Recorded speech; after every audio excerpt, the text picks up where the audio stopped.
right, the Minister of State in charge of government communications, so Felix Kwakye Ofosu, Edin Komo, share Abai, Ebai, His Excellency John Dramani Mahama Bosume, and Wachini, Yabefanisa, a Juma Wedi, any dear, I was a Ghana for Ete from Yensu Baby Sabina, and Nayano Etnasi. And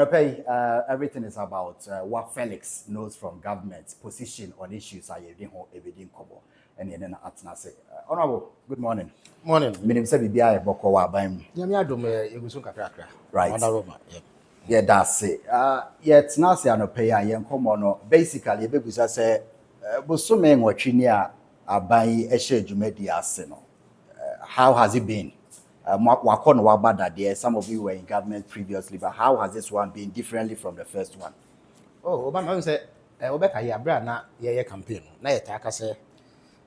President Mama ye experienced leader. Right. The same thing is obi enim say wo so ehunu a. Eboa ama ebra nka bedi wa nka obetintim no. Kon kansin say nka beye. Nti esan say na wa kan wa kwa bada nti no nim say na wote nti oba na nya no bibi foforo. Wom say na o hawa kese pa wo. Enkanka yisi kasem enyama wode ho nsem ene eke ka ho die. Na so say na owo su ehunu deda nti no otumi ye nhyehyɛ ntentem ma niema etumi eka boa no nti abra ne ye campaign so na ade ba ko a edi akotene pa ye o haw kese pa ma Ghana fo ne omani sikasem okay economy ye nyina na ye ka bi na niema nye nokure niema nye nti na omampani mama wo na dwunim se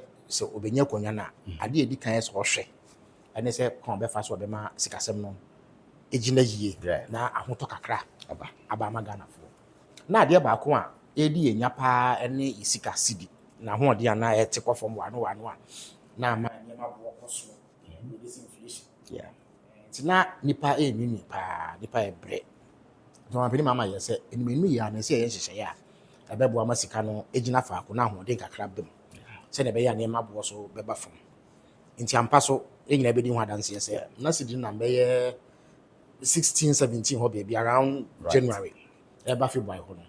nti by June na baba ye 10 cities na ebunu kra ka se afekura de almost there enyina ho amaye nti akwaba de sa no ma eniama ne ye krafia ma no ne eba Ghana no ne bo no ekofo in fact nchepi eye guta eye dwumaku a omo edidwa no aka omo abo mo so mase no omo ko mra hye bedwum yes omo ne ba so nko bi omo hwe omo ani sikasem ne mpuntu so efam select committee on economy and development ACI nti impenifo no bi sa omo se na asidi na ho de aba so a ene ahode aba mu no ede na mo ya fa enema bo mu ama mo de adanse de betu dwa se enema baako empem 9 ne ahanum 4,500 different items okay ne bo aba fam per de omo se omo na eto ade omo so na omo de adanse de be kire parliamentarians na parliamentary committee no ene to say nyina enim se wo hwe bi te se petrol ana fa ho bo a eba fam in fact ye share afiwe ase no eba fam sa empem makomako nwotwe 8 consecutive times am say na say na akosoro be empem mienu bi right eno so ntia ma ka abo ehyen na ketia yetia etina toto mi adade no so ba fam lorry fare by 15%. In fact enro ankwa na transport minister oba ha be di dwuma bi efe no government accountability series or the to just say abro mo sha ase so mo ne GPRT and other transport unions no din kita ho fa eye ka abo mo sa 15% no ene ebra ne bo na ba fam kese pa okay e been seen that since they began engagement with the transport unions enu nti na okodwo hu se niam abo aba fam no kura se na di padodo na susu se enkan se niam no ekofom ne bo no kofom kura se ne akọ but at least adanse dia won kire se ekofom okay nti obi bia se ba ne se mpo na sidi na ho de no etumi ko gina pepe so and yet here se ye kan exchange rate eti se bibia ye ton dwam okay se nsuo ye si he se company ye no mutumi ye dodo na eba edwa so a ne bo no wo fon se be ye ofa bi obenye bi because obi apese oton de nto beti so amawato na emom no se ekoba se omofidie no ho tochima no mutumi enya dodo a afo se ne bo no be koso se wo pebi meso me pebi wo producer so pebi nti di padisi ka wo soro no be dey obenya nti ye demand and supply ye wakwa ye faso nya amanoni sika baga na ha nti ye bia ye koton fango ye ton gold ye ton de keka ho nneɛma yɛ de kɔ amano no nyinaa no ne boɔ no yɛ de kɔgye ne yɛ ba ɛno bɛdi yɛ foto ne de ama central bank anaaso mpo no bi a yɛbusuafo a wama no ne no ɔma ne yɛ kakra de fɛ no remittance ɛno so ɛde bi ba ɛne adaso bi a wɔn ana wɔ bank sɛ ɔmbɛdu mi sika na ɔmo de aba na de egu central bank na mmom na ɛnso yɛ ho brabɔ nti de bia na shortage wɔ hɔ ɛno ntina na ɛma seed na ho de nkɔfɔ nti ɔmampani ma ama yɛ sɛ no ne ɛteɛ ne sɛ yɛwɔ gold sɛ wo ka ɛyɛ dadeɛ ana metal a ne boɔ no wɔ soro pa yɛ gold precious metal obi apɛ bi because yɛde yɛ chain yɛ nneɛma bebree na yɛhyɛ ne nso sɛ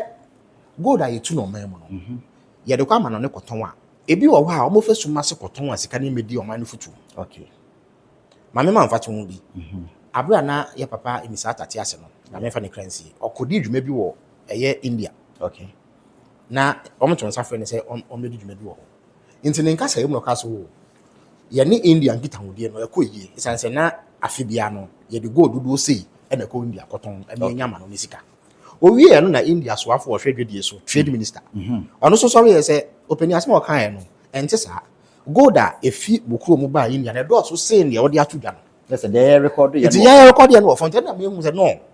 nipa bi afa koti kwan so de gold na ɔkɔ ama no ne a nti bɛkɔ Dubai na Ghana gold ta hɔ bɛkɔ India na ɛwɔ hɔ nanso ɛho sika no ɛmɛka ɔman ne nsa nti na wɔsi yɛ nhyehyɛ yɛ a ebetumi aso ano sɛ zia no wohwɛ koko the only entity anase dwumako etumi to koko fi ekurafo ɔkɔtɔ na wana yɛ koko board sɛ wode bi fa baabi a smuggling yɛ kyewa wafom mmra but gold yɛ nte sa ɛno nti ɛna ɔmampani yɛ sɛ gold board abra yɛ campaign ka sɛ ɛbɛyɛ deɛ fɛ no gold board modeled on the koko board for yɛ no nti si ano gold board pɛ na wotumi so ɔmbɛto gold akɔtɔ na ma no ne nti sɛ woyɛ gold dealer sɛ woyɛ company akɛseɛ anaa ketewa small scale mining na wonya gold ɛsɛ wode bɛka ɛma gold board of course large companies ɛne ɔmo nhyehyɛ a yɛma ɔmo kwan mo nkɔtɔn bi ma no ne but ɛne ɔmo nhyehyɛ ɔmo cedi a portion to gold board but small scale miners there ɛsɛ wode ma gold board sɛ wo fɛ hyɛ kɔtɔn ɛm sɛ no ankwa wote sɛ yɛhwehwɛ indiafo mmienu bi san sɛ ɔmo afa koti kwan so akɔtɔn gold ama yɛate nti yɛhwehwɛ wɔn nti tia mmra sɛ wobɛtɔn gold wabra yɛmfa gold board for nsa nti meka sɛ at least 80% of gold yɛtu no ɔman mɛbɛka gold board nsa nti deɛ ɛba ne sɛ Bank of Ghana ɛma ɔmo cedis na ɔmo de akɔtɔ gold na ɔmo akɔtɔn no in dollars na ɔmo de the dollar equivalent of sika na Bank of Ghana ma ɔno abrɛ wɔ ɔmo nti awa Bank of Ghana sɛ obɛnya reserves dodoɔ nti ɔmo tumi de bi ba edwa so ɛma wo pɛ bi a ebi a ɛgya world cup bi a pɛ sɛ ɔkɔhwɛ bi na wakɔsɛ sana de kɔ but first no nka wonya nti ɛma ne boɔ no kɔ so nti no na ama ahoɔden aba si dine mu a ne etumi am sɛ nanse na am sɛ we chimato kakra ba but sɛ no mampani ɛka kyerɛ wɔn da no a ɔno mu hyia no yɛyɛ nhyehyɛ a ɛno bɛbrɛ ase ɛbɛsan ba bia na ɛwɔ no nti sɛ wo bisa me sɛ bosome nwɔtwe ɛdeɛ ne yɛayɛ a ɛsɔ ani a mɛka sɛ yɛ no deɛ ɛtɔ so mmienu so ɛyɛ nyamahode ho nsɛm wɔbɛka yɛba abɛn mu foforɔ no around January February March na deɛ no na ɔhaw kɛseɛ paa ɛwɔ ɔman ne nyamahode nsɛm yɛteɛ ne sɛ na mfidie dodoɔ na yɛde twe nyamahode no na ahoɔden na ba fam transformers ne transmission ɛkɔbɛni arade na ahoɔden no wɔ fam nti nyamahode no fam kakra bi pɛ na atekɔ afem kakra na atekɔ nti bɛhu na dum so aba na amanfoɔ ɛnini ɛtɔ so mmienu na sisi ano deɛ yɛfrɛ no thermal plants ɛyɛ mfidie a ɛnoa nyamahode no fa mu yɛde kum ansa na ɛte sɛ ka ansa na ɛtumi ayɛ adwuma ama nyamahode no abɛtɔ dwa yɛhyɛ ne so sɛ aban a na ɔwɔ so no ɛfi hɔ no ɛyɛ mpipi aban no ɔmo kɔ no ɔmo antɔ fa ahododo amu hɔ ɛsɛ ɔmo tɔ sɛ na ɛbɛyɛ bɛtumi deɛ ɔmo anyɛ because now West African gas pipeline baabi ɛnya ɛyɛ gas ɛde fire thermal plants bi no ɔmo sɛ ɔmo bɛto duro bɛn no ayɛ maintenance nti na ɛsɛ nka ɔmo yɛ alternative arrangements ɔmo anyɛ nti mɛka sɛ first day a president Mahama ɔba office saa dankra na ha nyɛ ready na ɔyɛ adwuma wɔ ne office ɛwɔ cantonments the first day in office ɔconvene meeting of all energy sector stakeholders na mo wɔ bi ɛna ɔma chief of staff ɛtena kɔ nyina na bɛtɔ dwa sɛ ɔwɔ sɛ yɛyɛ nhyehyɛ kɔtɔ ɛyɛ fa ngo ne de ahwehwɛ enyamahode no ɛho nsɛm aka afei so na ɛka amene ɛyɛ nyumaku a ɛyɛ adwuma wɔ fa ngo afei sɛ nyamahode ɛwɔ energy sector nkra bata no ECGC no mo de ka 63 billion what they can de ne yɛde ɛyɛ independent power producers no na ɛka kɔ bɛyɛ 80 billion na yɛfrɛ bibi cash waterfall mechanism kyɛ sɛ ɛyɛ nhyehyɛ bi a yɛde kyɛ sika a ɛba ɛyɛ nyamɔden dwadie no ho nti ECG foɔ gyegye electricity bill na ɛwɔ sɛ yɛyɛ formula bi a obiara a odi dwa wɔ saa nkorabata a ɛyɛ nyamɔden nkorabata no onya kakra ba na nhyɛ wɔ no ECG fa no nyinaa na afei kitikiti bi na ɔmo kɔma ada plans de bia na ɔmo nwimi nti nso mo nsɛntwɛfoɔ ɛyɛ na mo nya krataa sɛ IPPs ne se ɔmo bɛto ɔmo fidie no mu wapofoɔ se ɔmo bɛto ɔmo pipe mu nti na deɛ ɔhaw kɛseɛ abrɛ nti si ano aban esi nkete sɛ tie bia no ECG sika na ɛsɛ obi enye bi sɛ mbɛnifo ka sɛ yɛdi asɛ de bi na mo hɔ yɛ den eni kan nti sɛ ECG foɔ nko anyɛ sika na sɛ IPPs nye bi adeɛ ne brɛ bɛba bia no mo nwimi ɔmo nwimi na ɔmo bɔ nkyerɛ ne so ɔmo bɛto fɛnsɛ ifidie mu ne ade nti me no ka sɛ deɛ cash water for mechanism ya hyehyɛ na obi anya kakra nti obi abo ato ne ba nti na ama enya hoden no ayɛ gyina so a na sɛ wonti dum so nka mo sɛ ko de ya na mo boy chi sɛ dum so aba nti na sɛ mo nya bi nka nti saa na asɛm no ɛte nti bosome nwɔtwe mu de nsɛm sisi ama aban so abɔ no ho bɔde nti mɛka sɛ yaye de betumi bia sɛ ɛbɛma saa hawa ɛbɛto yɛ no ano abrase but afei so na yɛn hyehyɛ ankasa yɛn de bae no so no yɛde gu apono so a ɛm sɛ nansen na ɔmampani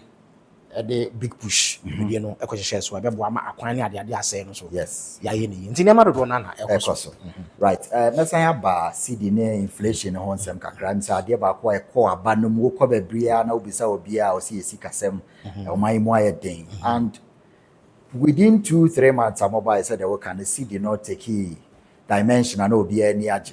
but utie kromo a especially from opposition almost saying shishaya omo yet to especially Dr. Mahmoud Baumia good for oil policy and afi America for so niema bi omo dia ba nema see the not me nya hoden kakra na enye de mo kan ye no kan ntimi mane mantem sa oh enti sa de tie ne say good for oil na enye bibia o se wutie MPP for Dr. Baumia ade be o say o your time you go that na e dey abrɛ wo Obama because be we refining now waji go no am oil enti sa okay e ko dum pempenso bi a esan hyehyɛ bɔne ne amembo bɔne nti e ma o man sika sɛm sɛe na wo central bank a omu ni sufficient forest reserves omu ni amano ni sika ye betumi di akra ne ma aba okay anase ye de car ye betumi di ko tia na amano ne na ye nya bi entumi mfa nkra fa ho mba okay nti de ko ba ne sɛ omo de oman ni gold ekoma intermediate ni bi bo de intermediary no no akoto gold no okay no de sika no akoto fango de abrɛ yɛ na waje commission saa de bakwa na odi sa adwuma kwan na yɛ nim no mo nsɛdwe wonim na mo nka nkyerɛ intermediary no yes sir wonim ne di anka kyerɛ me but obi yɛ nim no nti na ɛno kra na akɔ yesu ma se dwadie kakra nti ɛnyɛ no na ama se gyina it was bonus necessity okay is a matter of invention aho kyerɛ a ɛba ha ni nti ɛna na ɔmo yɛ de saa yɛ ahotie na ɔmo de yɛ nyɛ sɛ bia ɛhyehyɛ so bi a ɛboa yɛ number 2 baako bi so ɔmo no mfɛ no gold fence reserve program o se bisa no omo say omo the gold ekogu central bank na ama ya see na hoden akoso enti sa Ghana gold no egu Bank of England vote e London wonam Oxford Street na ade ase ho vote kakra ho ye gold ne gu e ho no mu keep my nti sa wo gold gu ho a e ma osika hoden mba ne atie ne se obi wodi obi ka e wa ma no ne na se wo ye debt service wo ko tie si ho na wo de amano sika ko tia ne ka nipa no se ohwe na se onya adwenkyire bi sɛ ebia ebre so a wontumi ntia ne ka oba se fa ne sika ma no ni ya because on pese ebedu ho ansa aka kyerɛ sɛ efe sɛ wontumi ntia na mmom sɛ wo gold deposit a nipa nya abotoyem kakra ma wo sɛ because gold ye wo ka sɛ wo ton ne na ye beto nti sɛ tie bia do benya sika ne bi de tia ne ka nti gold reserves no it gives confidence to creditors okay so wo prosika ye beton de ama nti omo magi ne ni ya right na mmom no it does not enhance liquidity eno no ma akwanya ma sɛ wo pe bi akohwɛ world cup pa when you be at all that's bank so it doesn't give liquidity, it only gives confidence okay to investors and creditors. What gives liquidity and they say wunya proceeds ye foreign exchange eba wo futuo nti no na yen ye gold board arrangement no no so what I say and to be catch us say about me enya no because almost started accumulating gold no around beginning of 2023 7 how many 2022 late 2022 about 2024 me was still no 17 cities it is enka mere accumulation say wo ji gold na egu won ma sikana ho den no kosoro anka ye nko 17 cedis ye mo de gold border women ne ba ye mo pay up gold ye koton ye nye sika de begu o man futuo mu ne de bi egu edwa so no right ene ma sidi na ho den ba fo nti anya no kreda say yo mo hyehyɛ o kye na mo ka no ena America sabi America mo sa say so mo ne China fo anya ne ewo eye sika se anya ne trade anya ne nti anya no kreda America fo hyehyɛ bi ena ama it is just that now there's greater liquidity okay ama central bank nti na otwe bia no mo de bi ma commercial banks na akra so akọ edwa so anything na amana basa yeah okay on the sikasem no say mampani by after 2 months of a press conference ka say said your mind hyehyɛ tie no eso chen what he was expecting ka said there was a national disaster, it's a mess again na aye the biggest challenge for Mampenyin since Obaya Debia na all expect is a Senate. Yeah, a big hurdle for him to deal with now. Okay. Once who opposition and Pempin, you know, who young whom a woman say one way information kakra, leaking kakra, but doing a documents with the council. And I'm also in way. A ya move one when you be beyond to Gania TB. Yeah. Inti in some kind of jina, I dance a dear walk of and I feel so the effects of government's policies. So man we dey say obi ehun so man wide. Na mom no say obehu say ni asem no tie no adom wesu kọ de ade so ba ba mu ansa. Yeah. Say so ba ba mu a ye bie nkrata mu de kirewo. E ma wo hu de ekoso. Say wo yi sikasem a na ase no to nchen de na obi ani. E to nchen ya. De meka say na e ha adwen pa energy sector. Energy. Say na e ka e da ho no. Say nyame ani ye hu afofi a nka sector ni begu pekope. Yeah. Na mo mesan se o mampani ma ma wosua hunu a wa evident no otumi eye hyehyɛ ma yeso ha one menu abema ononyamfo John Ginapo ama ye adwumaden aman ne ahoden abem ade ba ko so na ha adwen pa ye car na ye de be body for the debt service yes was am before kono na ye obi ye friend sinking fund eno ye na de ba na afi 2015 2016 ho nti hyehyɛ ne se nka ubeja bibi kakra de atofutu nje de ka no say wodum nsuo twen ope yes say wunya no de kakra to nchen say de ya achi ope pepa be chiauka yeah sika wo bia omudi omde sky that sinking fund that sinking fund omo yi na de ye de so omde ye nti omo nya bibi anto fotuo ni nti ye ba ya na say bosome ba ko ekọ bosome mienu ntempepe na say ekutia eye almost 15 billion Ghana cedis. A car idea. Interest, debt service. Inti ye channel see a person esika no. Into be kaya around March or so, me issue statement be able edit to just say ye tia the first 6 billion. Yes. Ama creditors. Someone na buy na ka say omo de car, omo ye bond holders ye into omo car. Ye tia e. Em say August ya so ye say tia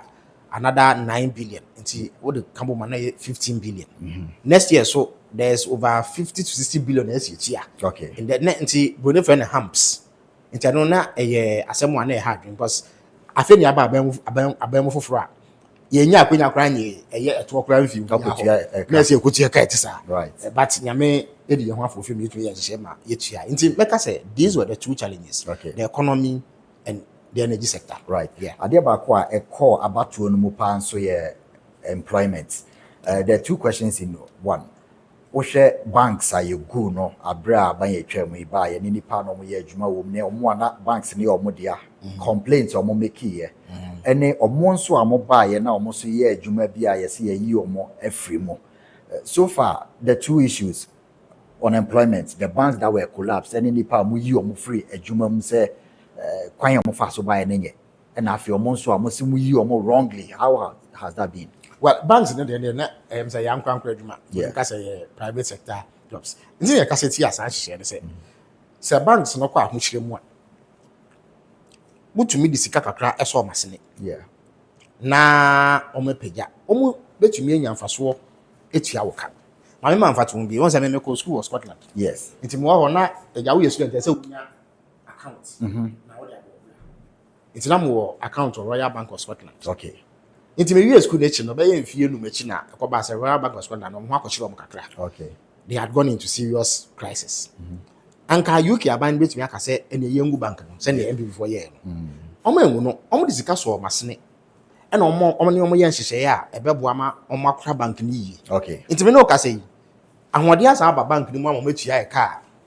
na bosi aman no de bo so masne so masne with a loan okay am mo tumi pejai am ne bank na sa nya na so matua e car UK aban no de ma bosi a UK aban de bo it is sana na e wo senka MP before ne ye be fi abamu 2016 ye bi e fe no asset quality review kasi ye share banks na e wo Ghana na hoden ene hu se nwotwe bi wo mu a na ma hoden na kofom pa o se ebibi de boa wo mo okay nti ne eguso ye hyehyɛ ya na abato ba ya ye fie konwam ne so nti MPB ba ye no de o se nkomo ya ne se they needed about 9 to 10 billion okay say they be bo banks na bosia do what you do then do ne say Obama wo me the bank ahye wo sa wan kra ne yema na gu nti me discover bank na mom no free eye management mu na Jerry Emerson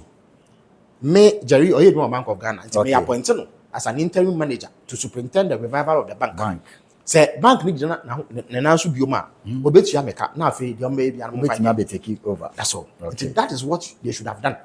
say the Bank of Ghana appoints interim managers and directors oh wasan mo discuss mo nye na mo fan CC bank no yes o ma nya ne sa o gu bank no nti o mu tua about 4 million customers a total of 25 billion Ghana cedis okay na o hwɛ mu a nka if they had just recapitalized the banks e hu hia sɛ obese can okay na say ya NIB ya mo almost 2 billion Ghana cedis nkyɛ so betu aka sɛ NIB ho akyere de ne yengu no but ya so masene ama me ka say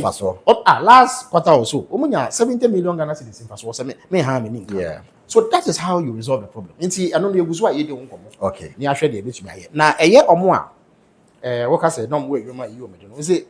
transition team na me ka ho bi en say we wie me parliamentary elections we ke pepepe yes na omampeni eto nsa frɛ me say me nkoya kasama for man the transition the side of the transition team no it's your very first meeting and you nya ntie say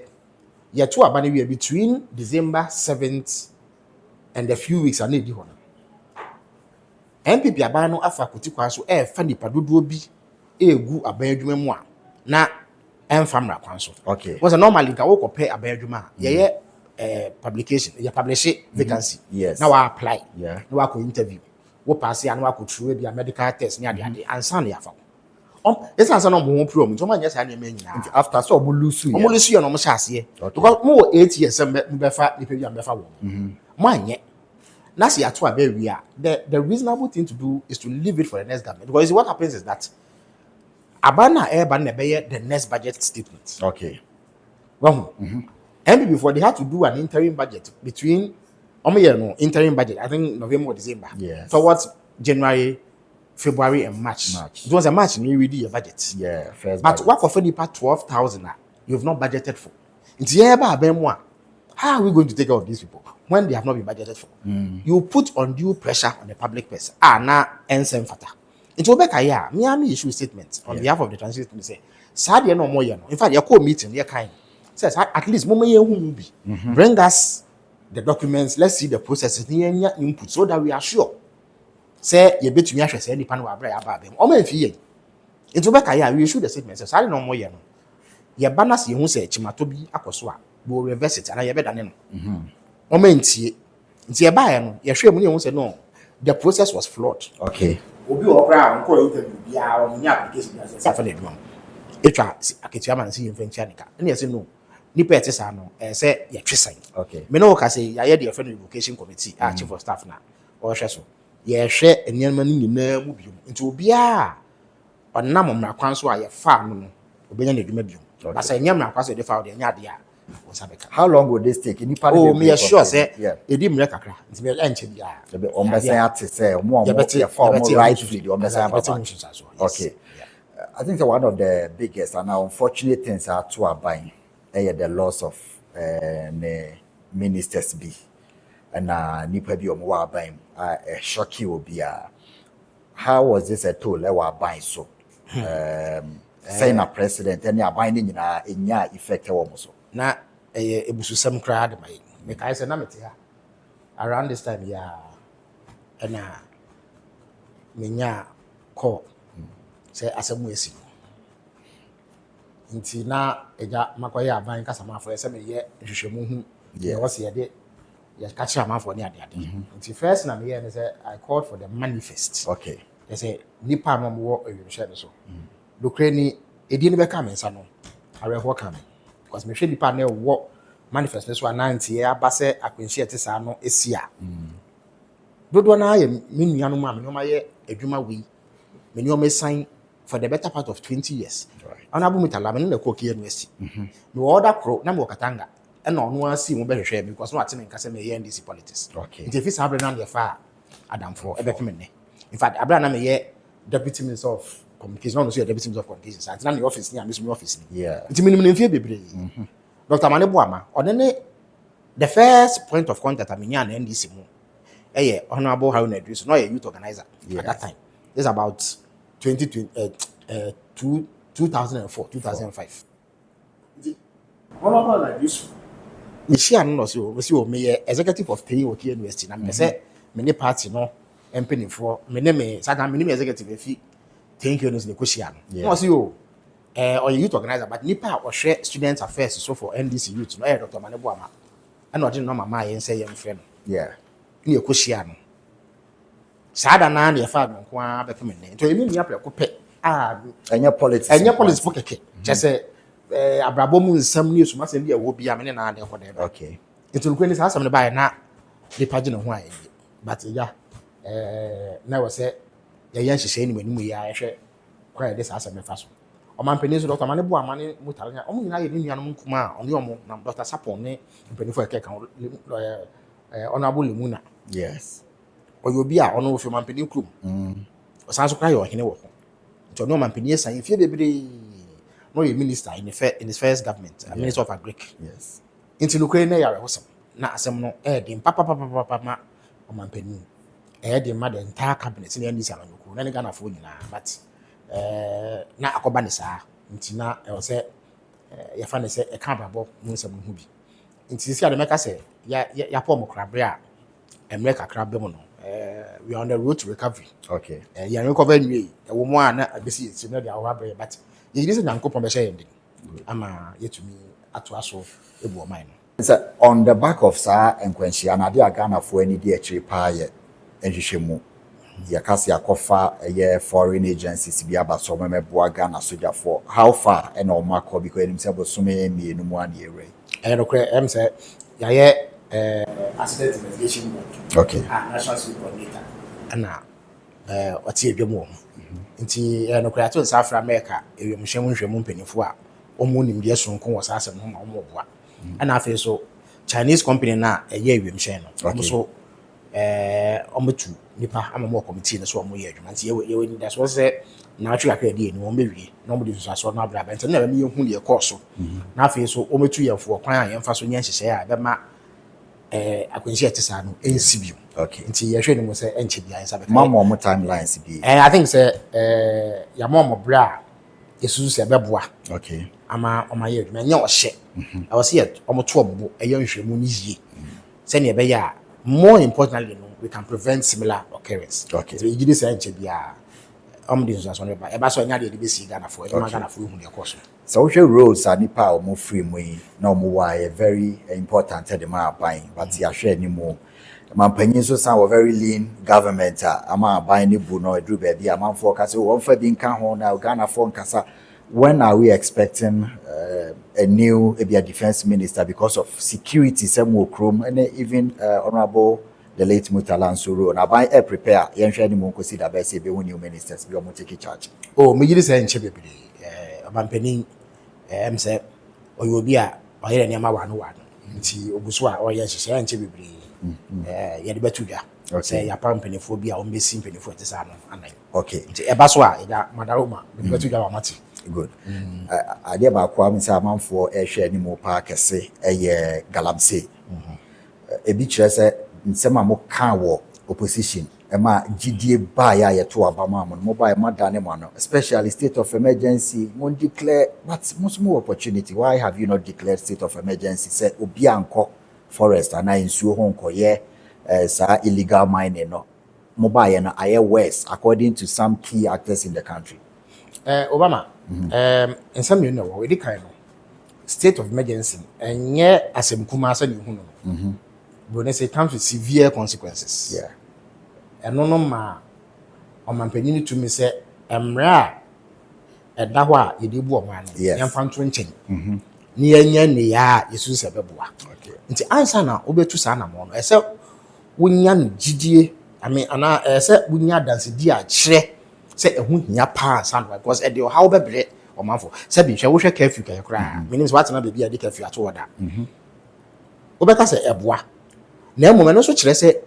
eniyɛ bebree wɔ hɔ a nipa yɛ no na abra bɔ mu da bi a wɔntumi nyɛ na abra covid ba yɛ lockdown so say the 2 weeks when yi because people were suffering even though the lockdown was necessary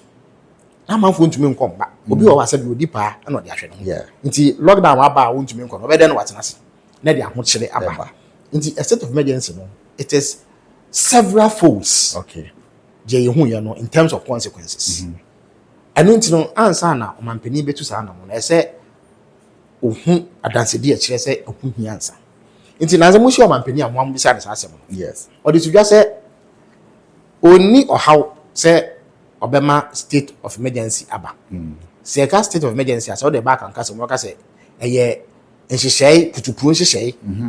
a yɛde so bibia no ɔmanpani sɛ oni haw sɛ ɔbɛyɛ saa na mmom no susu sɛ anamontu a yetu no galamsey ho sisi ano si yɛhyɛ mu kena kakra ebetumi ama nkunimdi aba prekope nti susu sɛ yɛma kwanyama anamontu a yetu no na yɛhyɛ mu kena kakra na yɛnhwɛ nsunsu aso ɔbɛba kakra ansa na sɛ before hɔ ayɛ saa na ɔka megye sɛ asɛm wo na ɛtɔ aso ɛtɔ so mienu na ɛnyɛ no kura so sɛ ebia ɛnneɛma asɛe nnɛ ɛwɔ galamsey mu sen abra na wɔn sɛ penye sɛ wotu mmra no ayɛ dɛn wakyerɛ sie ansa na obetumi aka sɛ nneɛma asɛe nnɛ sen abra ne ɛwɔ position yɛ bɔ ntoa no ɛsɛ wohwɛ nneyɛ akɔso ɛne nsunsuanso aba abra yɛ ba abɛn mu January February wɔn mekai ɔmanpanin ɛfrɛ mpanimfo a ɛwɔ twaka ɛwɔ ɛyɛ egudie tuo ho deɛ fɛ ne mining ho ɛba Flagstaff House a ama ɔmo de adansedi ɛwɔ galamsey hyɛ ho no ɛbɛtu dwa ɛbɛtu dwa sɛ yɛwɔ yɛbɔ fɛ no forest reserves ana akwa yɛbetu a yɛtwa to wɔ sɛ ɛhɔ no mo bi anwura mu no yɛwɔ makomako aha bienu ne de wɔtwe 288 emu eduanan 44 ɛna nipa bɔnefo a ɛyɛ galamsey no ɔmɛwura mu a ɔmɔyɛ ne yɛ a ɛnsɛm fata saa 44 no emu makomako ɛnkron deɛ ɛyɛ emimfoɔ ɛne patapaafoɔ bi a ɔmugita etuo ne akodeɛ de ɔmakɔgye afa prekope a ɔman no ni akwenya so obekum They say armed bandits had taken over 9 forest reserves. Just so Oma Fanisa or Mujapadi, no more yet or mope. Okay. And now, Omudu or Mensin will make 2 galamsey. Meno Casay in Obama, and to Sabu, Sa and croning in an Ebedia Bansam. Is as Yama, Asrafwa, Omotiapo, Abu Raho, Akopamuni Petisano, Aji, Amanabi or mine answer. Ah, Sa Jumadian, a being coso hobby. Ebi nkoso so yes a wo kwa omno ombedi no and am say pay say wo share the Facebook page a dey abeto wo kwore ban kobra yes aye Nimos I ones my east omnins my east aye blue water guards etu anamo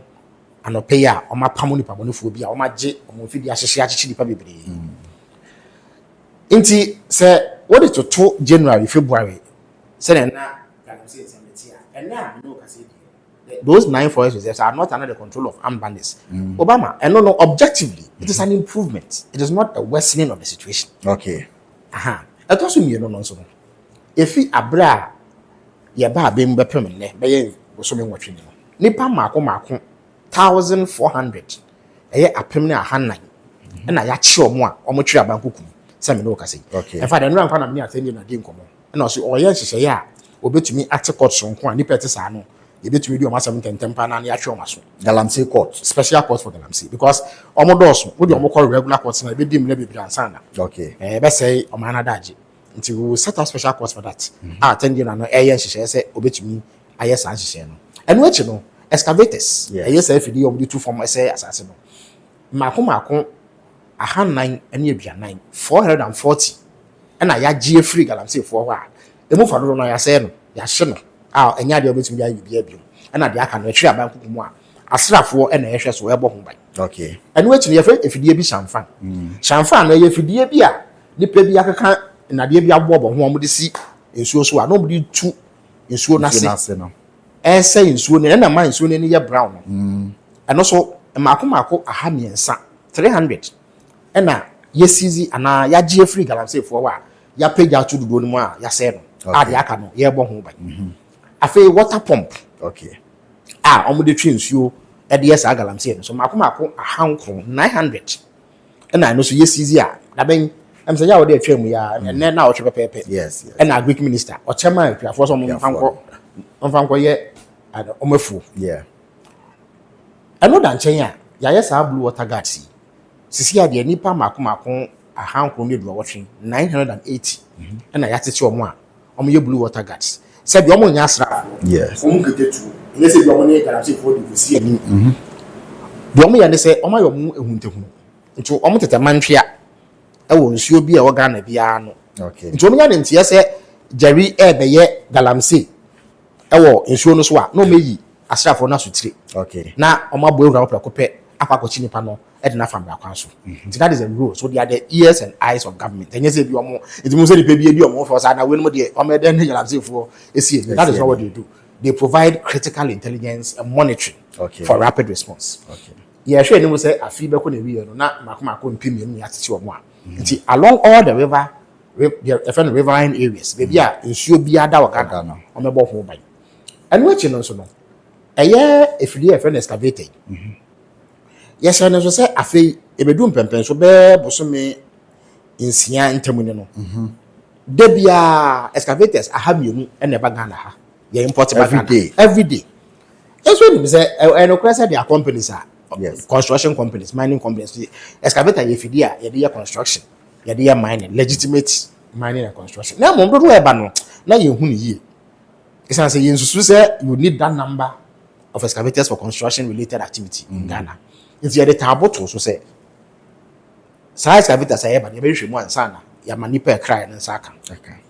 It's in the last 2 months, you see excavators 1,300. They are port. Into a port and not a when you have a containers when they and containers in your port. James and I'm saying, and a GPH for years, she said, on battery excavators if you are share there be a bubble home by. In fact, some movie number that year won't copy my company. Yeah, some more for that, made many as a company for like some more Kenya. Marco Chamos go. Michelle camp bi go any other military installations asrafo a o meti ayere na area inside excavator nti enya dia wo ben ho a wo benya wutie didim na sen beto dwa se o dipa bi afasuma se excavator na enya nokre na mom ne de ko ba bi betumi abo ho because na age port wa fa dodo se de be yo menya kwan ayo meduma eno so afi ye hye da ho ne se ansa na wo betumi a clear excavator na wo be yi excavator free port no e so de nkrata e kire se wo de koye adensi ana construction ana kwan yi ho adwuma ana se wo ye mining company ya ma license a wo ye ana wutu agudie no e wo kwan paso emra kwan so sente sa aban befa eno mpo no se wo ka se wo ye legitimate construction firm legitimate mining firm nti yan fama wo a wo de krata ne ba wi a ye di efidie bi a yetumi edidi e kire firm tracker ebo excavator no se ho na wo de kwa se e ho na de ebo ho nti ye de bo ho a ye wo baby a hye fidi a baby excavator ne beturi na asi bia ne be hu eno achi no ye will be a friend geofencing geofencing na kire se enyi le fm maso ye na mo se mo de excavator na kwa e wose ye hwese de bia na si ho se etu ne nan efi maso ye wo pe efidie ne ahye no yetumi lock excavator no ma entumi nko how mo na ye sa adwuma de yes there's a control center ye di sa adwuma no Inti ya geofence no you can't go out of a certain geographical area wa kasa wona de koye legitimate construction and as legitimate mining inti anu inti no ya monitor ebi nsi da inti me no kasa se bosome ko na wie ya hwe no another 350 trackers beba em ya de bob ya de bobo ansa na wetumi akre no kra no se wo de nkrata e kire se for legitimate purposes in fact the idea background is ansa na afei excavator obetumi de si ship so ma no ne de aba no e se wo de permit enye sa se ba ye ma no yi ship ne ba san de akọ nti sa eni amaka nyina na ndi ho abra na MPP aban no wo so nti se wo de eno tutu ye mo ye ya there's significant improvement na mom na no se nsuo no eni eda so anye fe aye brown it is say ude brodo team no enya ade a ya bodo kra nto mampanin e de hye foforo aba won say ye ba first na ye wo nku ahodo a na etu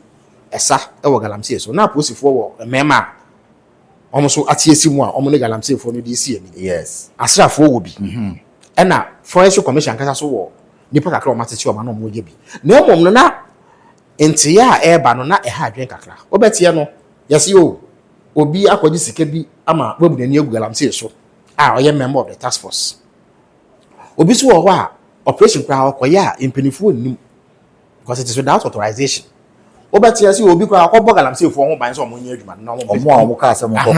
omo mpe bibi kakra emfa mo ntu omkotoku mu ye mpe ne ntoto mpe ne no ya nto man pene se saa eku ahodo a edi se yen ko mu nyina mom na yente asoya ya fe no National Anti Illegal Mining Operation Center yes and our secretariat NIMOS it is our NIMOS no omo na afei saa nku a edi dwuma galamsey hu nyina no so base nti de ebesi bia no mu nim maka omo nyina abom under one secretariat okay with a proper operational command and coordination nti say e say enyi lefam say be undumi nsori mfi prekope emfi enyi say ukodi dwuma wa abra programs manager right enim say na bia bibi ani a we can hold him responsible this na akwakoye but say no ka so ya withdraw a posifo to allow for entisa because we're getting reports are not hard because I was see you two galamsey so sa na mo no nkyere say ye ne ye no so ti amra because law enforcement officials cannot violate the law okay we must keep them under control because there are adverse consequences for not doing so okay it is here no we've brought them together and anonymous it me no ka say die ye be san hye osane mu kinapa me no ka say die ko ba o say 9 for yourself na ya je no omo boru aho na omo pamo galamsey for no yes until they may move to another place to go and do another operation omo ko ya na nipa bonu for asan aba omo ne apose for ye cat and mouse okay and to ko ya no wasan aba nti ya ye ne say all the 44 for yourself no ye beja permanent military presence into wo bo we say member gu ha enya de omo de ho bechew and after all the riverine area bia nsuo da bia no so no there will be permanent military police presence okay to make sure say your teams will nani a nipa bonefo bi ntumi nsa madu me ana afi nsuo na ayesa no so de okwan efa so a ya ba nsuo no ni ya corrosion bi afa ni dechemicalization okay say omu gya say omu tu nsuo na se a e be stabilize kakra then you go into dechemicalization to be sama nsuo nani ati by no de be di mre kakra nsa de hu sa nti no kra ni aban no ye de obetumi bia wo galamsey hu eno nti na anope say na de akoba ne say ye ntam ho de because was asrafo no so mu di dwuma mo pese empendo do na mo pese mo nsentwefo no be di akire but am say ebredo else ye ne Ghana fo ne di mpita ho yie nti na say no abre bia o meri dwuma bia betu dwama manfo hu nti enye no kre say ye ensema ye kan position ye buso e na ba ko a ebeto odwa so ne airline 2462 say ye say airline no eye mra eno na ye de bo eye legal mining ho eban yes just say obama mama license say utumi kutu eye egudie no ana ifom egudie no na mama airline say we ne mra hye ho ensa mo program yi yeah wo producer ene wo program director there are rules sabi obi ba ebe kan kase fia won pene you cut the person so a guideline na eda ho that is what it is. It has nothing to do with illegal mining actually na mom no em say MPP aban no abused it de fa kwamoni to de award concessions ne leases e ma nipa basa contaminate ade nyina ba mu bi so eno no ko e ma ha kakra ba ho ntina nipa do na so say yenyi samra ne free ho ne fa from la so that no mampeni nya kwenya say obema wo license kokoye mining in the forest yes nti eno so make us say lands minister onyanfo Kofibua wa twerɛ krata de akoma attorney general say samra no na say also acting environment minister for the environment ministry no and also a parent body almost was say regulations no into attract come attorney general in his capacity as acting minister for environment say okay or person samra no twesen nti parliament ye biebio ma say ye call ahunjem kakra October ye beba okay ye ba ye de samra no ba me ye firi no ye de foforo abehye na nan okay I no omampani ana minister oni tumi so be mo bia to me so onko eye kwaibetu a ye bo ho ban se onko nkutu eye gold room say eye mra kwan so no di tu o say kwambone so no di ye o prohibit president now yeah okay ti anono beba right it is state of emergency ma mensan ka so man pedi aka se ohwe na ehu hia se ye ya obeye omupuniti na enwom sisi ya de ye gide se anamonto a yetu no ye se mukina na enkopem ne pempen so bi a impuntu beba se impuntu na ma will do everything that is necessary. Is that an update say mampani ebaye oma license bia so bia ankoye mining No kre wo hwe ye manifesto mu a ense ne ma 9 ye ka fa ye mining edi kan say we will ban the award of leases, new leases for mining in forest reserves. Okay. You can see a better alternative liability and say responsible community mining. Yasaka about blue water gas. Okay. Near the adi. Now, yet say empire buy your company ma will be a lease. Say on conquer mining in the last 8 months. The last 8 months, none. Your man lease. There's a case na company being a lease under MPP. Okay. I think 2023 or 2024. So woman Lisa, you feel be consequential action. It's all my permit. Yes. It's no last commission for the first commission for a man depend but some man penny ama will be leasing a beans yes and ya be basis. Okay. Yes. Oh, say more kan galamsey asem. It is any topical. And only idea make us a ha ban. Obi abeka so mo kai o mo ntumi nye. Ye hu say NDC for bebre di animo. Mampani ani abre se opese o fight bibia e de na kire se nani abre patene nkrofo mo wo ho ye se obe DC we wom MP we wom ade na mampani nkrofo ne mo bebu man no omo an di galamsey nanim obama na menka se o mampani wabo ye nyina akoko okay say even lawful mining say eye efemagudi a yetu no de fama akwanso crowd we minister DC ana obi a wapa wo edwuma bi mu a woni ho kwan so ye bi. Okay. So you can't even do lawful mining. And I can buy illegal mining. Or tese wo ye bia obeyi we decide that pepe nya dia openi bia friend obeti. Nti wabo ye nyina kokosa.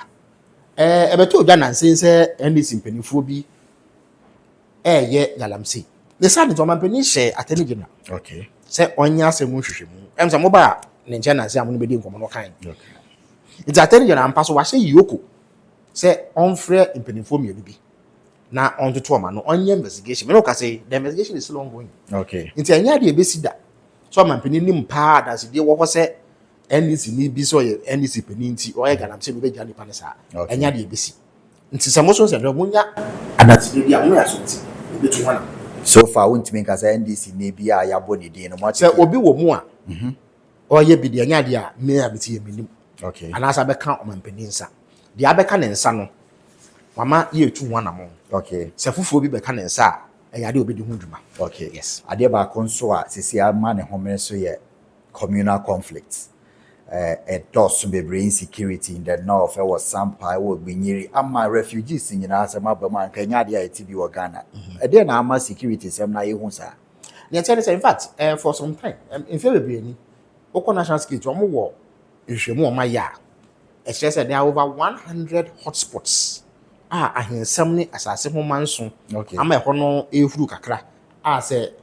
yampe kwan bi so anso adu do ha bebre nti these are underlying issues. It has nothing to do with specific governments and I say politics and abibi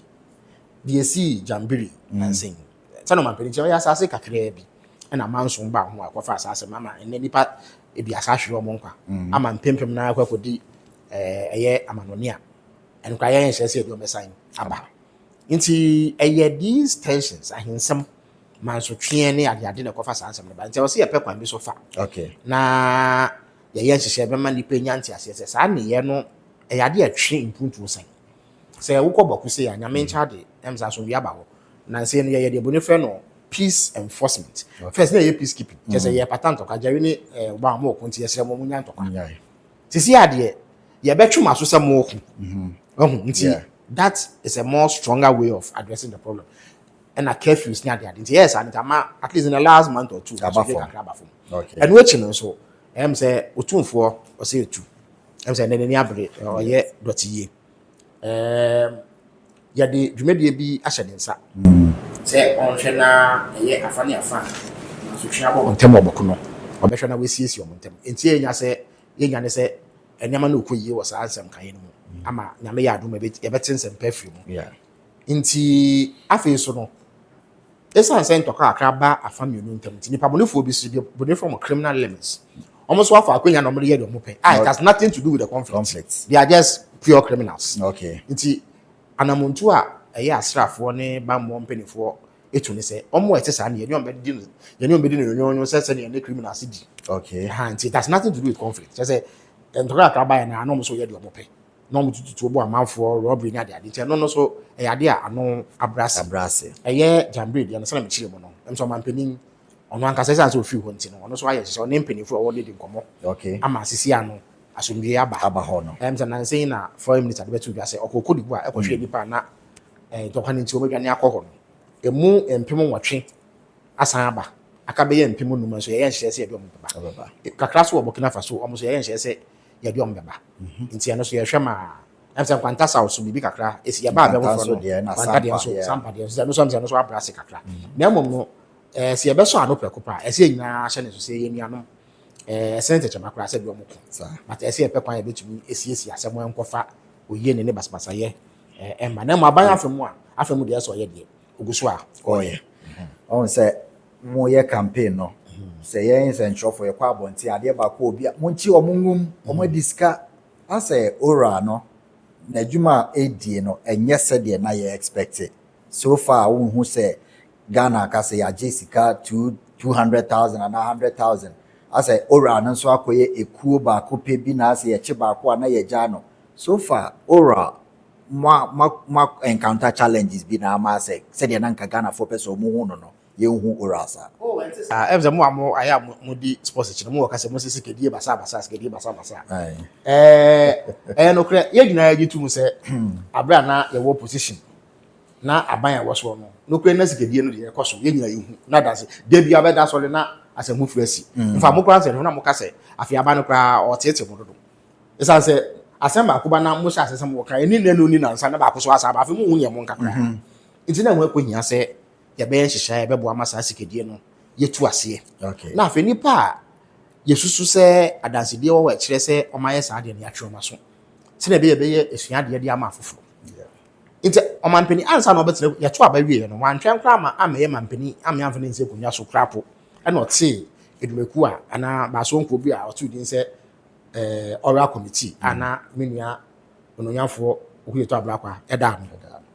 ɔmo yɛ hwehwɛmu no nipa ana ensɛm akodoa maako empem mmienu ɛna nipa bi de bɛda ɔmo sɛ ɔmo susu sɛ kyerɛ sɛ bɔ ne yakɔ so ɔmo sɔ ne so no na aka aha mmienu ne eduawɔtwe 280 cases nti ɔmo yɛ ho report ɛde bere attorney general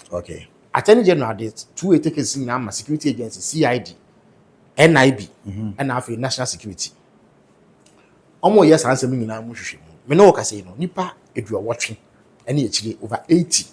ɛna yɛato nsa afrɛ ɔmo atoto ɔmo no ebi on bail me ne wɔ kasa there are 20 different cases either say court and I say akakuma bi na de akọ and nyina are connected to oral 20 different cases in fact say me wi a crack am no am wo hu ọchofo no say me dance ni wa boche me crack am to be hu cases we hu status eye kwam na edu ahende NSB asem no e wo court me no ka say wo court am say no nipa mi enso say 9 na ya de o meko gina court ya tie ne say aban de asem court afi e court no a de admit na kire kwan a asem no ko me no ka say no Ghana krabata ehwe atemuaso ɛyɛ judiciary ɔmo ahoje we fɛ no legal vacation October ɔmo san ba ɔmo ba saa asɛm no bɛsan afre bio in fact ansa no bɛkɔ ahoje mu na ya frɛ first witness adanse ni odi kan atoto na no ewie ama defense nipa yɛde asɛm na atono so ana yabɔ no kwadu no so ɛtoto na no yɛbɛ frɛ adansefoɔ miɛnsa pɛ nti asɛm wo nya de ɛbɛkyɛ miɛnsa yɛyie baako na kraka ne yɛwie nti ɛbɛka mienu yɛwie na afei sɛ sɛ ɔmo bi yɛ defense ana ɔma yɛ ensu sɛ yensu se beche bebre eno echi no sky train so wa wonim sky mo an se profile na kofa ba sky train eno so emse mpenifo mienu na ye do mu gina court sisi a asem so ye be sha ase adi na national service there no so attend there na dey atudwa say after legal vacation na no o de kwadu bebo wa yenhwemu na wie o de kwadu bebo amanfo national cathedral ye forensic audits say forensic audit no enzo so no ba afei anamontu bi ase etu no ye betu ye friend saying masset asem no eno so ade anche bia be court okay ebi wa ye de refer no docket je say adanse je ye nya no ebi nyina boaboa no de egu krata so e de akokot nti enya no kure se ye twehwe na ase ne tie ne se ewo mu se yesusu se nipa dodo na aye bone na emom no enisi ye ne ya ye de betietie obi fa hodie so true Ghana nso ye de mra na ye adwuma nti ese odi nipa fa odi nipa no fa mra kwan so se ne be ya ontoto ne mra ne fa hodie ase o se ye wasem bia ye ka in fact judge for crack yes se eye se wobema nipa bonefo empem epie enyom tie didim sense obi a onye bone ba akopɛ ba akode fiase okay bone se e be travesty of justice into ntumi nka se Obama se jari edi bone nti na prekopɛ na wata no e de akoto fia ese wodi no kokɔ se o na kwenya na ogi ne ho ano okay ebi a na dance bi a wo no nkyeremu wo nti odi nkyeremu ne ba na se to aso mu a no we gya no ama no ko nti saa ne yeye nti mesere etiefo se enya no kre se ora no yate ada okay say who the kind of worker ejam medwuma me dey bia me omudi nkita ho every single day omo ye adwuma lawyers ye adwuma investigators ye adwuma na sana maka akire nipa over 80 but enye ni nyina na ye bo hu the road because it's also necessary say your body pa ho ban kopem ebra ye bua no for nansen eye Thomas Patiasa mo ba yi me ya say me dey ye mfato but hu hia won say for since 2022 asem ne ba na won tumi pom money pa ni din in the UK ko boni din a weti amra nti ye ka so footballer bi a oye bibini a we 29 years yes say why your body say you couldn't even mention the name of the supposed accused person okay it is necessary so that say akoba ne say na asem ne yentwa to so a na won hu ni wase okay and say ni din wa bra wo ye ho hwe anya yi right it is sa na yes ye different jemu ni enya say oral for enya say minimum pa say cause wo de me wi am de kata de be kire nti wo be hu be bia eko nti enya no kre won say MPP fo a omo fo na dodo na no saa nsam ne form ho boni say propaganda okay nti omo so omo kan nsam na ekoye say wo ani no ma nya boni bia na mo say form wo kan yeso ye ka bi okay that is all the psychological game no play but they know but they are working omo ni mo pa nti omo a twa mo be ka tell say oya le nya adwuma you must understand where they are coming from but nti say send no mo kan nti say no mo kan ora na nkasa o hwa nipa ba ko obi a boni din eye kenoforiata mi se obo di wa mo ya ma ne krata ye se aban hwehwe se o wen won say eno no won say ye onima mi no ye office of the special prosecutor ono no ode no kakra okay on wo mu say atene ya ne ma ne tu krata but oye autonomous okay ono ye hwehwe mu a ade se bi a asampufo bi aba atene general pese otu ho na mo ansa na wa sign the code fu akobon right it is here dey she OSP nsa say kodum pempenso a atene general oye krado say ono so wo enyina so nti e wo se okoche ori akadofriata ebisa ne nsam ana obo ne kwadu obetu sa na mo no okay sisi adem se odi abetu ja se ne ho mfa no papa nso akoye operation kakra nti enya de obetumi abani me ye be yi ne ho ano nti yem se OSP ne no twe ye ni de akire ye hwe de ebekọ but sadanse de bia wofo bia betu ja se waye bibi eti amra atanyina will take action as sane waye no nsam wa kan nyine right was atanyina so enye se bia ade na waye no ye nukukuam emse mpembe ye miensa o se 9 waye centralfo nhie mu a wa kirem ede kwabra du mo hiasem se na munnim yes atanyina ngata de betu ja se na wonya na ntie se nti wetu ana mo tese waye bi o national service ho waye bi o sky train ho ende ye keka ho nti okay if you to bre no obeba be woga na fo amane okay da bia wedu on ora no finally e wo national cathedral ya tete se mo pese mo didi djuma foforo bi site no nema ye say no ho ne sika e call forma montoa so a de na e ho no mo de be because a very prime area enya no kure se aban afa adwen so de be foforo bi de tie de se edumekuo bi a eye ebibrem nkabo mu kuo EU okay na te ye no omo wo omaso ye wa akra nkran ha na mo bi bebi omo na enyo omo dia em so omo han nti omo te se dede ye kakra ba national cathedral bia no a fa edwuma no so nkoso na omo ben aban se o ye pe bebi de esi aso ye okay nti se mo hwe na se ade enya ade ambeto aso de anka mo fa mayen na ye mfensi aso ye na de be ne si yesi aso ni yanke yeso ye besi bebi a obetumi aye oman hie mu ni agade wo okay ya piska akra de aka mo ho but boni say a proposal aban yin ntu yeah omo ni 24 hours secretariat ene ko di san komo no yes ene beto bia but enya no kresa aban say o de be yes ade no okay oman pani aka se sabi ye nyina nkra ne mu dutu nkra ne nti yɛnyɛ nhwɛmu ne nwie na yɛhu asɛm no pumesi brɛ si yɛhu wie a afei no obesi na dwempi ɛwɔ ade a ɛwɔ sɛ yɛde yɛ na mu deɛ betumi aka kyerɛ wo ne sɛ ɔmampani maama ɔmfa Ghana sika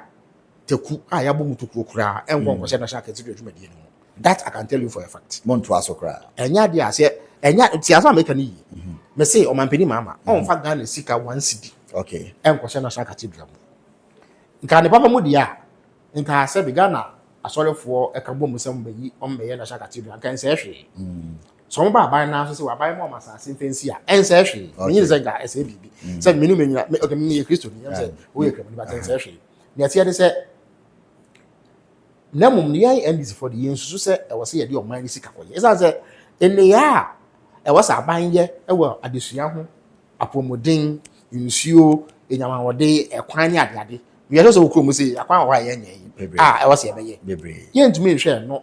entwenya ɛnkɔfa sika nkosi national cathedral yensusu sɛ ɛyɛ ade ɔman ni hia no enumunim yɛ it is not a priority yes nti yɛwɔ position asema yɛ kan no ɛna afei so kora no MPP aban no etu saa na mo no kwan mo fa so kora de ɔman ni sika edi dwuma no ɛno so ɛtɔ sin bebre yɛm sɛ nansen me yɛ press conference to read the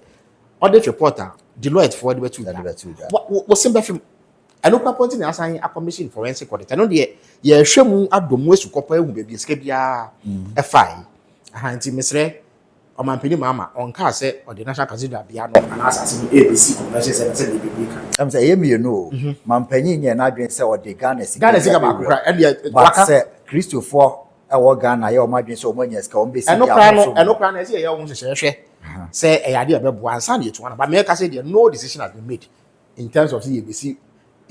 ana yɛbɛsi gugu the site no deɛ mo adwen kɔ hɔ kora sɛ yɛbɔ ho ban yɛ ɔman agya padeɛ okay yɛbɔ ho ban in fact as of sɛ dwumadie bi ankɔ so no kora no contractor deɛ tua ne ka because efidi ɔha yɛ a ebu wɔ no ɛsi yɛtua nipa ko no ka ɛno nti na ɔmampani ankasa atɛn dwon ahwɛ na contract yɛ ntwam so that we save cost okay but ɔmampani nka sɛ odi besi convention center na bibia na emom deɛ ɔmfa Ghana sika 1 cedi kra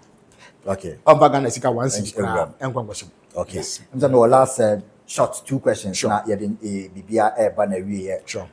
one of it is Chief Justice and they are was a file judicial review ɛwɔ ne year mo yi ne free ho ne nsɛm a watro any from the other side nyina sɛ mo tata no sɛ mo be yi no na mo ba e mo yi no obi timi ka sɛ one of the biggest scandals out to judiciary in recent times after the killing of the 3 justices in Tayi Chief Justice ade we how mampani ana oh David esa na dwemo fa sabi one Chief Justice awetwam maame gatu toko no one ni manso bia okay problem bi eni ho o mampani wa mampani da obeye mampani no na Chief Justice wo no eye President Kufuor e na epa wo okay one ni ye adwuma bani bi eni ho eye no kra say ye wo opposition no na judiciary omuni ye bi nso ye ni se ne mo nsentwe for mo sori a mutumi bo o mampani achi e bo ye MPC achi no mutumi so bo judiciary achi ma ne ye okay yes we Ghana for nti say judiciary ye ne ye bi ti say yom kwatena se na omo de atenye ba efa birth certificate mo ka say birth certificate Obama o papa no maame omodin hye mu na ya kire bia bi omu fi omo say no ntumi nche so ye Ghana ni na mom no wo de birth certificate no ekokwaje Ghana card de no mo nche so ye Ghana ni o de ge passport no nche so ye Ghana ni o say bisa bi pedi asase ma di say no ye kwaya na ase ye bai nti no say ye ka say o de bi asem go de ntwa yi ne omo nya adwe ya say bi nya say time obi say koba ne say muntie 3 emrante no koka nsem bi ensem fata na ye dem kotu efiase bosome 9 wohu na MPP mabunu so omo from ho Delta Forces ekọ court Kumase ekọ se ho ekọ bo judge no mu koyi mrante a ye di omo asem free ho no omo no ya ntwe omo so a yetime ka so de bi enyinyimu aba yesu se we de it is political bias na mu display wohu ana so mpo no se ekoba se kene Japan ye yi judge se ontra na so na etumi ko ba se ono no twere koma Supreme Court se da bi judge esan se me ka asem anya de fa no nti no o de matoto tankuru ba mu nti se me ko nanimu a anhwa na webu me fo e wo kwan a ensem fata so okay na se Supreme Court place am pa judge no ye nsesa no na Dr. Opune so ono so say judge or MPP ni wakoka ne bedwom say otaakufo aduachi wa abatuo mu a me ye mi sini nti no oni me ni ne ye nti mo nsa no say de ye nsa no a yetumi ka so we de enyimu na aba ya kasa no nkyere say ya tan judiciary nti aba esi ye chief justice o mampani o ye mampani ne mampani a odi no eye Ghana mra ne ma ne tumi okay Ghana mra ne say in fact abro obey mampani say mo nyina mo ko Independence Square yes mo betwe bi kire Ghana for mo te say wafa bible eso ha say obedi Ghana mra so pepepe yes sa nsa na oso aye no eda obebu Ghana mra so na say ehwa na say konya Ghana mra no eye ne nchemu oha ba ko ne eduanansia article 146 say so mampani wo ho na Ghana ni ba e de krata abeda ne say chief justice no waye bone ba ko mienu miensa wenti ye nyini fie konwa so a o mampani ontumi nka say asem no menhwemo yesi eso on the council of state esusu ho say emra ne hye no kete oye no hwe anya yie okay mun susu ho o mun susu no mun so inna so akra won asem chief justice be yi na no a na wate ekuo say supreme court justice ba ko enye biomtinani another supreme court justice enka ho bi na ompa onipa miensa nka ho no mo nya asem mu hwehwemu o mo ye hwehwemu no mo ka say ampa chief justice no kwa edo ede bo no na ye no kure na odi fo a nti yenyi no mampani oye mu hwe yenyi yi so mampani ka say on fa nya adwuma ono so wato mra say yenyi ni fi konwa so because he has breached the constitution okay nti yenye say bi mampani one madam toko no ntokwa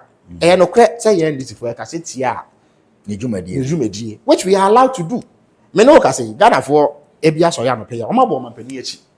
me kura me ye MP for ye kimi so say AK for bia bo machi say bia me body mon so any it is natural yeah ade na judicial inquiry obo mechi dia enu enye yi etoso mienu no Obama abofo wo kase bi omo say sacred cow mentality yeah chese wo Obama de wagidin wo mu odua ma wo ye bone bia ni se yeka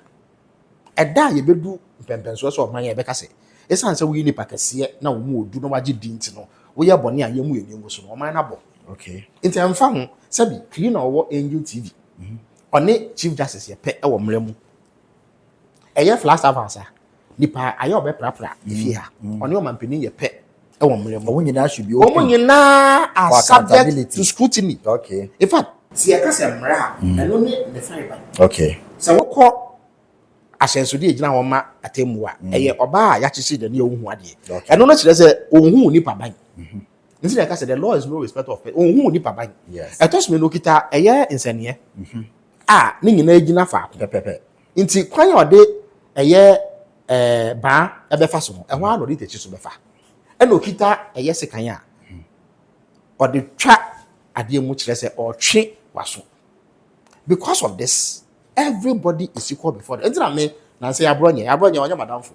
me nyi ni se na manyo so mo ye na de faso bi abreye e mo akra se before papa no so onye we na chairman e no kwa na egu party ni hu fi abronya no ye oh now we said the abronya na some of keke me nyi Obama me nyi ni se we yes and training we the amanyo se me tiase I mean come on asama na abronya ka do promo asem se be say to aso but say judge ka say abronya is not equal to others before the law na nya adwi e fa mo ne se bi some kan basa abronya ka but he is equal in the eyes of the law as the president of Ghana yeah and it's not judge no ma sa oyi sa ten na me bonyo so I didn't agree it is obeti aka say bia or flight tricks so uja na hwe ya do because na say on was okwa pass ala mo so Australia say em say Australia visa scanner no em say fencing e bi ya to no say visa okwa visa but he is still equal before the law as the president of Ghana as the chief justice right indeed and I'll urge you in the media say that is what you must demand now say UK deputy prime minister right you say okohan dance okoto na mom eto a ese otua na say nipa otu no funu entu no fu yie nti sike bi esenka otua na so wentua no do wasa enu nti no edno konwa to woko oja na adwuma no it is because of the high standards master no any the levels of accountability or nti right saka na ade so chief justice de wuyi na ahwe yi a na atoto say ye chief justice the judiciary of Ghana cannot collapse South Korea in the last 4 or 5 years omeyi 2 presidents if you kunya so oba corruption campaigning mienu omano moy omampeni mama Say be oye bibi na entwe ya. Say you if konwa so a, the country should not collapse. And on the chance ampa what is your money ye, and that it has a solid foundation. It's not Obama ba ha nipa wodo offer the deal. I say we should build strong institutions, not strong men. Yeah, democracy, a country governed by rule of law. I am running a teacher of mine. It's a way a man penina would see amra, yachuaso. Oh, yeah, Bonyaswa, yachuaso. And so, Monka Sama and China, so almost stated misbehavior, and that's the way they saw, especially Sophia Kufu. Yeah, if I say Pontius Pilate, it was a Bible, you can say Pontius Pilate's wife was blameless. We achieved that, that is how you should, because Saint yes, who put the one your bonnet crack, it's crack, can say, we are man for a thing. You sit in judgment of others. Okay, Dr. Opuni, one of the charges said, and they said, Ora Silva Congo, a book with 25,000 cities. Made Dr. Opuni in the pa. Abraham, you would think now, Yasha say, on and also Yasin Casim. Yeah, but yet, qualified surgeon from Germany. I said, in some will be a yet. Who's super says it will go to me every 25,000 cities. Over 25,000 cities. And soon we'll take it to the US. And it's what the or my contract, I know that at the I can say influence. Okay. But despite the scanty nature of the amount, Sikanisha by the standards of Dr. Opuni. But Enunti Omdil court. Okay. There's nothing like a small infraction for the Chief Justice or no. And now, we are man for Obi to we are body better man. Yeah, not for 2 years. Obi to we are upon chip. Yeah, not for 2 years. But you are saying is a Chief Justice need there's small and major infractions. Now, small infraction, you know, any see, you know. Well, yes, Anna, you are not setting the appropriate standard because Nipa, we are man for what thing. Who says in judgment of others must be like Pilate's wife. Yes. Blameless. Well, I think that you be jaya no Eddie Amagana for say Mampenia for Quine Sona or the you make final question recently. Yeah. Some deportees are idea Mabagana. Yenim said there has been a Supreme Court pronouncement a pass for Article 75. There should be a parliamentary ratification of SAR agreement, you know. Minim say we komu biasa nkomu why are we repeating the same? Because who said there is an issue in high courts. People are talking about why you should admit deportees without parliamentary ratification. Oh, I think that there are classes of agreements. If it be MOU, memorandum of understanding, and no, I know ye. Okay. Memorandum of understanding, no, and my time away and never be. In fact, your baby, and before assigning MOUs be yet for English woman. And so, Baku no call parliament. Okay. Into Yamra. I'm so mamping Asians and for no chim. 4 minutes as watch him. Say MOU. How different is it from Gitmo to? And I know your agreement. A bilateral agreement. Okay. International agreement. Internal there you have to go. MP. Minimum. Say you have to take it to parliament. But we know does not qualify for MOU that because there are precedents. MOU. Okay. I had any panel on the say was a biblium atoyeha West Africa. Was our passport Akitano? Yes. So I should ECOWAS. It means that to me they call any ECOWAS country. So it could in 90 days. And sana was about we bet me ako. Ocrossy and was for 90 days. It's Anatoli and I said Gambia, and no view of West Africa or Bagana with your visa. Into America, bet me at the passport on Abagana, Wabra with your visa. Sana yen so, oh America, bet me afa Ghana passport, Eddie Akko, Nigeria, win your visa. Into America, by no, a catcher so, Nippets are normal bomb memoir. Eja omuni nkrata and into no omu yi omu fio Ghana has your one kwan say yi nipa ni krata e we me mfa ye bida. Okay. Na mo no omu ye nipa omu fi ebibi mato ye ha nti on be se nko mo fa hako omu kurum na say o West Africans omu hia visa nti no nye hawo. Okay. Omu timi de omu be fa hako nti omu ba na ya boa omu ma san ato aso akọ bia omu ko nti omu betena ha enya no betena there say how no ko America. Anna, yeah. In fact, Obaka no so person how to meet na ha. By Ghanaian law. Anybody yet, but and after years also can say nipa this am. You be hwe mu French ma hwe say omo nye boni bia. Just say we don't want criminals, hardened criminals bia. Nti na America ba no ye hwehwe. Omo de omo krata say na be dan yam ye hwehwe mu yi. Omo so mu ni any criminal record. Nti they are just like any other Nigerian. And as Senegalese and to release on am Ghana ha. Ukita passport that entitles them to stay here for 90 days. It's an sense. But a memorandum of understanding and yet agreement which would require parliamentary ratification. Yes. Ora Felix Kwakye Ofosu na ye no din common and say extensively baby a national issue be was a touch be and ya touch over say 8 months in the only area and idea name of biggest achievement. It be say some people are nosing for corruption around government or munya bi. Meaning some also reported some corrupt issues. Idea name of biggest achievement thus far. O meka say sikasemo a ejina ye kakra. You nim say you to make say Ghana ni bia ho to na ye kasa na yanka ni ye na se ye di ntwa che Ghana for. But obi abegi atum. Say the way na nyama tie ansa de ba be. No ye ma abrase kakra ma Ghana for. Eno na ye hwehwe say e di ahoto bebe Ghana for. E na afi so e ye nyamon de wonsem. Because no kre ni ye ba ba mu a ye hu nkrata mu a ye hu de because na e ya ye hihye kakra but nyame e di ho afo ofia ma etumi aye hihye. Nti this will be the economy, stability in the economy. And I feel so the any sector issues I resolve. Okay. Ebe kakra so ye de galamse be ka ho. As that because anamontu a ye tu any share da na me hu no. E ma we show mu pa se e betumi etusa osam amane bi. Right. Yeah, kasana agudie mu for na enya bia free mo. I mean said there's we are on our way to the World Cup. Mampanyi Eshe sports minister say one qualify for World Cup. Oni ni will be what are the plans moye and baby you know people are saying oh to ado aduma no want to me government is concerned especially World Cup. The say say no kre say if in pempi no mka say they are independent. It is necessary because sometimes interference will be na say the nyama pini na be kire the pongo boss of blasters and I say the pon go eno na nyama pini na sports minister adwuma no na mom no sports minister adwuma so be hwe say bibia kwa wano yan komle nyina Ghana fo sika ene de blasters mo ban nti de di kana say ma pepe ye nkuntabu